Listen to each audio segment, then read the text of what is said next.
Saludos desde Las Tunas, Apóstol Mayín. Un abrazo para todos, para bendecirles y desde acá, pues nada, compartir otro tiempo junto con ustedes. Un mensaje siempre de fe, de esperanza en estos tiempos del COVID-19. Quiero hoy predicar sobre un valiente que cayó, porque los valientes a veces caen. Y ese valiente se llamó el apóstol Pedro. Jesús estaba con sus discípulos y cuando terminó la cena, la última cena, la cual Jesús estaba ansioso de compartir con ellos, pues le dijo: esta noche el pastor será herido y las ovejas serán dispersas. Y todos se escandalizaréis de mí. Y Pedro le dijo: aunque todos se escandalicen, yo no te dejaré. Aunque tengas que ir a la cárcel, aunque tengas que morir, yo no te dejaré. Pedro se jactó en la carne. A veces no podemos gloriarnos en la carne cuando nuestro espíritu está débil. Realmente Pedro fue un hombre valiente. Y es verdad que Pedro cayó. Y aquí tenemos una palabra profética donde Pedro creyó más en él mismo que en la palabra que le dio el Señor. Cuidado, porque a veces nuestro orgullo nos lleva a eso, a creer más en lo que sentimos que en la palabra poderosa que nosotros recibimos del cielo. Y le dijo: vamos entonces y vamos a orar.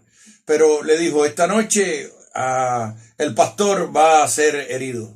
Y cuando Pedro le dijo: yo no me voy a escandalizar, yo voy a defender hasta el final, yo estoy por ti, soy capaz de ir a la cárcel. Es más, por ti soy capaz de morir. Jesús le dijo: Simón, Simón. ¿Cómo Simón? Si ya Jesús le había cambiado a Pedro, le había cambiado el nombre, le había puesto Pedro en Mateo capítulo 16. ¿Cómo es que le dice Simón? Simón. Porque Simón significa oidor. Y a mí particularmente me parece que le está diciendo: yo quiero que oigas bien lo que te voy a decir, porque antes que el gallo cante, Pedro, me vas a negar 3 veces. Tú ves que tú te estás saltando. Tú ves que tú estás diciendo que no me vas que tú estás dispuesto a hacer cualquier cosa por mí, pero antes de que el gallo cante. Y yo te recuerdo que el gallo no era un animal que cantaba, sino era el responsable en el templo de decir: los levitas salgan a adorar a Dios, el pueblo de Israel salga a adorar a Dios, y después lo repetía otra vez. Por eso es que se le llamaba ese oficial el gallo, el canto del gallo, porque era por la madrugada. Entonces, ¿sabes qué? Cuando Jesús le dice esto a Pedro, ellos se van a orar. Y la Biblia dice que definitivamente cuando se fueron a orar, dice que como lo solía hacer, es decir, una costumbre de Jesús orar, al monte de los olivos. Y los discípulos también le siguieron.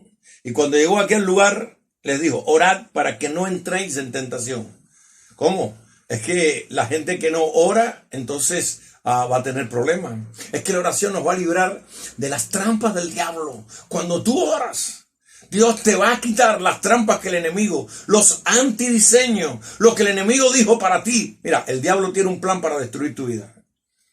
Pero antes que el diablo tuviera un plan para destruir tu vida, ya Dios tenía un plan para bendecir tu vida. Entonces, definitivamente, cuando tú oras, tú estás rompiendo esos planes del enemigo y estás entrando en el diseño de Dios.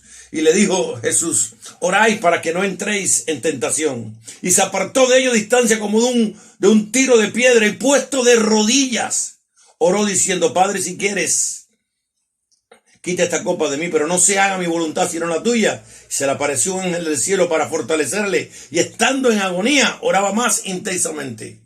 Porque ahora Jesús se arrodilla, ahora está en el momento peor de su vida, ahora está en el momento más difícil de tomar la decisión. Ahí estaba tomando la decisión de ir a la cruz. Le estaba diciendo a su padre: mira, esta copa yo la tengo que beber, pero yo no tengo deseo de beberla. Si tú quieres, tú me la quitas, pero si no me la quitas, entonces fortaléceme que yo voy.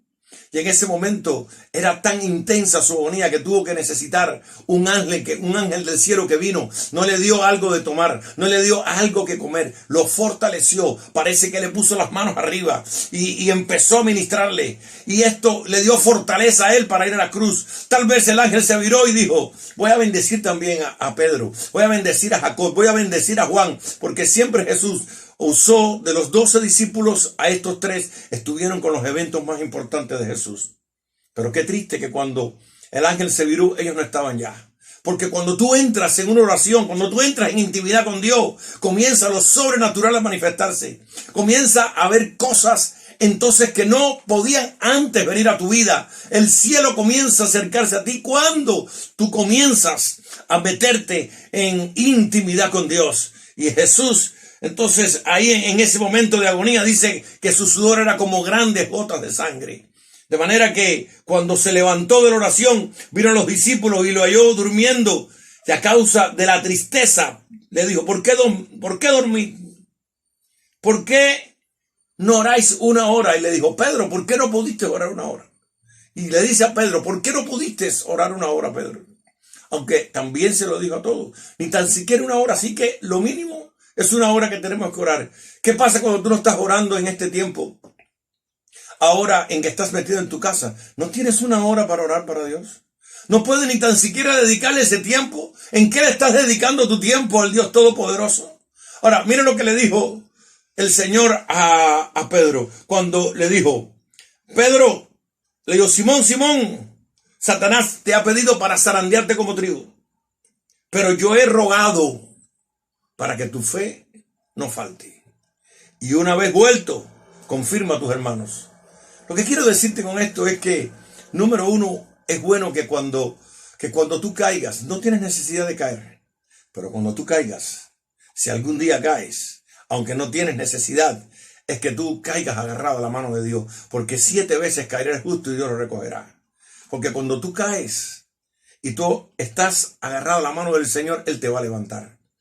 Y le dijo: yo voy a orar por ti, yo voy a estar contigo, porque Pedro, tú has sido fiel, porque Pedro, tú has estado conmigo en los eventos importantes, y yo voy a orar para que tu fe no falte, porque Satanás te ha pedido para que, mira, tu fe se mueva, para que tú hagas cosas que no quieres hacer, porque eso tú no lo quieres hacer, y te va a llevar a hacer cosas que tú no quieres hacerlo, pero como no has orado, entonces yo voy a orar para que tu fe no falte. Pero una vez cuando esto suceda, no te olvides de los otros, porque un hombre de Dios nunca cae solo. Cuando un hombre de Dios cae, siempre cae un montón de gente junto con uno. Dice John Maxwell, que es un especialista en liderazgo, que cada persona en esta tierra va a influenciar en su vida, en el transcurso de su vida, al menos en 280 personas. Quiere decir que yo voy a influenciar al menos en 280 personas. Pedro tenía una influencia, y cuando Pedro cayó, iba a caer mucha gente con él. De hecho, cuando Pedro, en capítulo 21 de Juan, se llevó a 5 más con él a pescar, cuando él sabía que ya no podía pescar nada, cuando él ya se había convertido en un pescador de hombres, cuando Jesús le dijo: de ahora en adelante serás un pescador de hombres. Y sin embargo, Pedro, como era líder, arrastró a 5 gente más a pescar con él, que no pescaron nada. Entonces, ahora Jesús le dijo: yo te voy a sostener, pero también acuérdate de los otros que van a caer. Nunca te olvides hoy de aquellos pequeños. No te olvides de los que están peor que tú. No te olvides en ayudar a alguien hoy. No te olvides a bendecir a alguien, porque bendecir a alguien es amar a Dios. No puedes decir amar a Dios de palabra. Eso no existe. Jesús dijo: el que ama a mí guarda mi palabra. Amar es hacer algo por alguien. Amar es práctico. El amor es práctico, no es teórico. El amor es que tú bendigas a alguien siempre. Es que tengas algo para darle a alguien. Es que tengas algo material en que puedas apoyar, bendecir, esforzarte. Eso es amar. Amar no es que tú estás orando solamente: Señor, bendice a fulano, ayuda a fulano. Amar, el amor es dar. El amor es bendecir. El amor es ayudar a las personas. El que ama a Dios, ama a las personas, porque a Dios prácticamente no le puedes hacer nada. Entonces, ahora, esta gente no pudieron orar una hora. Y como no pudieron orar una hora, entonces viene Judas y entrega a Jesús. Y cuando entrega a Jesús con un beso, Jesús le dice: con un beso entregas al Hijo del Hombre. Pero Jesús dice, le amó hasta el final. Jesús nunca quitó a Judas. Judas se descalificó. Los Judas se descalifican. Jesús nunca a Judas lo quitó de sus discípulos, pero él solo se descalificó. Entonces vinieron con palos, vinieron con piedras y tenía Pedro una espada. Y con la espada Pedro le corta al líder de los hombres que venían, del sumo sacerdote, le corta la oreja. ¿Y sabes qué? Jesús le dijo, Pedro, mete la espada porque el que mata a espada morirá. Esto no es una pelea con armas naturales. El hombre de Dios necesita armas espirituales. El hombre de Dios está peleando batallas espirituales. Nuestras armas no son carnales, sino espirituales. Son poderosas para vencer y destruir fortaleza. Pero no hace nada una espada. Y Pedro, el guapetón, hay mucha gente que son guapas, porque hay mucha gente que en su casa levantan la voz, gritan, gente que se faja, pero no son capaces de fajarse con el diablo. No son capaces de meterse con Dios para destruir la fortaleza. Entonces el Señor le dijo, mete Pedro. ¿Y sabes qué? Entonces la Biblia dice que se llevaron preso a Jesús. En un acto extraordinario, en un juicio que violó todos los preceptos, se llevan a Jesús. Y dice, entonces la Escritura, y cuando Jesús fue conducido por los alguaciles, dice, y Pedro le seguía de lejos. Y habiendo ellos encendido el fuego en medio del patio, se sentaron alrededor, y Pedro se sentó también entre ellos. Pero una criada, al verle sentado en el fuego, le dijo a él, también estaba con él. Pedro le negó diciendo, mujer, no le conozco. Un poco después viene otro y le dijo, tú también eres de ellos. Y Pedro dijo, hombre, no lo soy. Y como una hora después vino otra persona y le dijo, tú eres de ellos porque tu lenguaje te delata. Y dice Pedro, no lo soy. Y Pedro maldijo. Y cuando Pedro maldijo, ellos dijeron, este no es de él, porque los que andan con Jesús nunca maldicen. Extracto de lo que quiero decir. Pedro, número 1, siguió de lejos a Jesús. Cuando Pedro no pudo orar una hora, siguió de lejos a Jesús. Cuando tú no oras, Jesús no va a ser lo primero en tu vida. Vas a tener otras cosas y Jesús va a estar en un segundo plano. Y estás violando el primer mandamiento. Amarás al Señor con todo tu corazón, con toda tu alma, con toda tu mente y con toda tu fuerza. Después se sentó alrededor del fuego, pero nunca se dejó quemar por el fuego. Los hombres de Dios se dejan quemar por el fuego de Dios. Se meten en intimidad con Dios. Y Pedro nunca lo pudo hacer. Como no lo pudo hacer, lo siguió de lejos.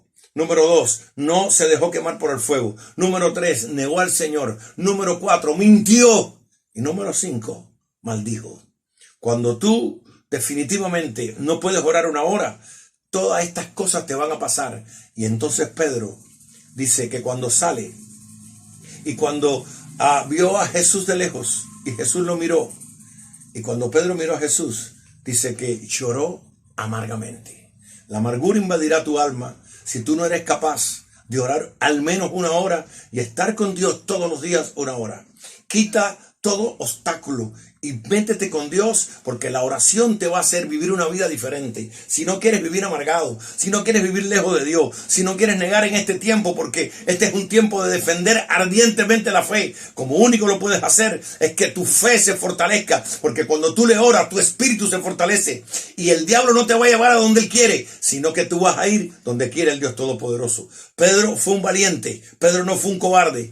Pedro fue un valiente porque Pedro después hizo algo en el cual otros no pudieron hacer. Entró en la casa del sumo sacerdote. Mañana te cuento eso, pero por hoy quiero decirte que los valientes caen cuando no son capaces de orar una hora. Cuando los valientes caen cuando su vida espiritual no es fuerte. No importa tu sentimiento, no importa lo que... Pero si tú no oras, entonces se te va a resquebrajar todo por dentro y el enemigo te va a llevar hasta donde no quiere, hasta donde él quiere. Pero cuando tú oras, entonces seguirás las pisadas del Maestro. Bendigo tu vida y declaro que la gracia del Señor está sobre ti. Y si eres capaz de orar una hora, entonces tu vida se va a fortalecer y el Dios Todopoderoso va a poder contar contigo y alejarás la tentación de tu vida. Te bendigo y nos vemos en el próximo velorio. Un abrazo.